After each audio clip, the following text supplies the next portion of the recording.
Reclaim, you say? Wisconsin! I say reclaim, you say? Wisconsin! I say Wisconsin! Relay! All right. We're here today to shine a light on what's really happening in our area schools, and you'll hear straight from the mouths and hearts of real teachers, real parents, and real concerned citizens.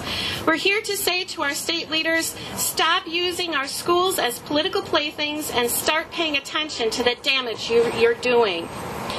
Here's the scoop. The budget passed by Governor Scott Walker and his followers cut $800 million from state public schools, but he increased taxpayer funding for private schools by tens of millions.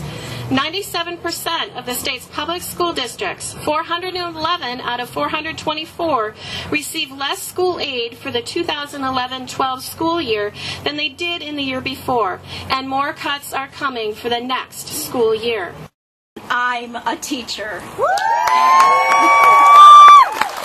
I've been teaching in Wausau for 32 years. I may have taught your children, or even some of you. On behalf of teachers and support personnel in central Wisconsin, we appreciate you coming out to the Red Bus Tour. We appreciate your support for public schools. Next week is Teacher Appreciation Week, and I can't think of a better kickoff than to start a discussion between educators and area citizens right here tonight about the state of public education in Wisconsin. And we have seen class sizes increase. Courses in art, music, tech ed, and family and consumer education reduced or even threatened with elimination. Morale among staff is the lowest I've ever seen. Some are still waiting for the hammer to drop.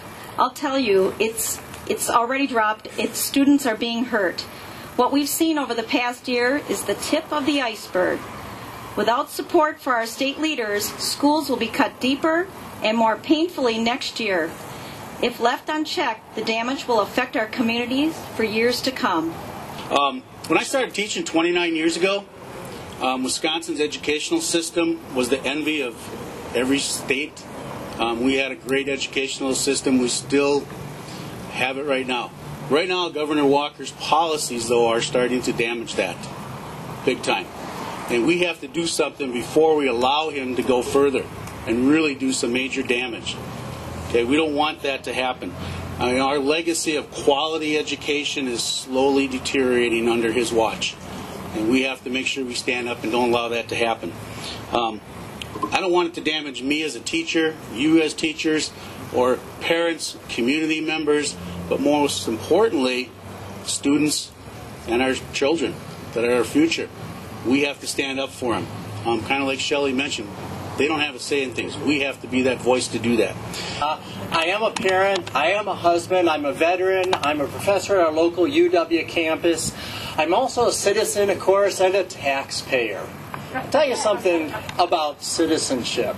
We all as citizens possess private interests related to our private lives. We also possess public interests related to all those areas where our private lives intersect with one another. Okay, great. I really like having snow plowers and garbage collectors, police, firefighters, soldiers out there making sure that our common needs are being met, that our public interest is being served. I really like having qualified, certified professional teachers out there to make sure that my kids are educated. To make sure that all of your kids are educated, because there's going to come a time where I'm no longer working. And this society, this community has got to keep going.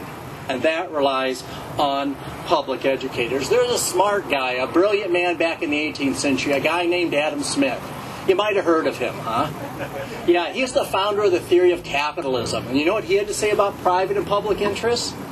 He had to say we need to be free to follow our private interests, to employ our capital, for him, most importantly, our labor as we see fit. But you know what? That can't happen unless we build an environment in which the public interest is secured. You know what kind of things he said the private sector could never do for us? He said infrastructure.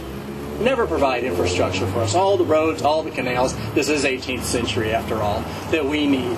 He said that private sector will never provide for us security or justice. You think a private police force could do that? How about education? He said, absolutely not. Public education is absolutely necessary for the well-being of all. There's a bumper sticker you might have seen. It's been a little while since these have been out. But the bumper sticker said, if you can read this,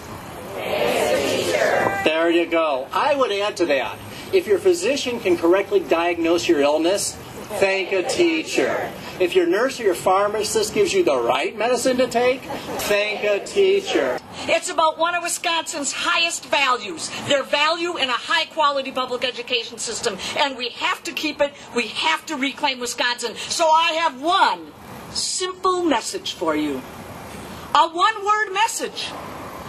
Vote. Vote and vote. I say reclaim, you say? Wisconsin! I say reclaim, you say? Wisconsin! I say Wisconsin! Reclaim! Reclaim! Wisconsin! Reclaim! Wisconsin! Reclaim!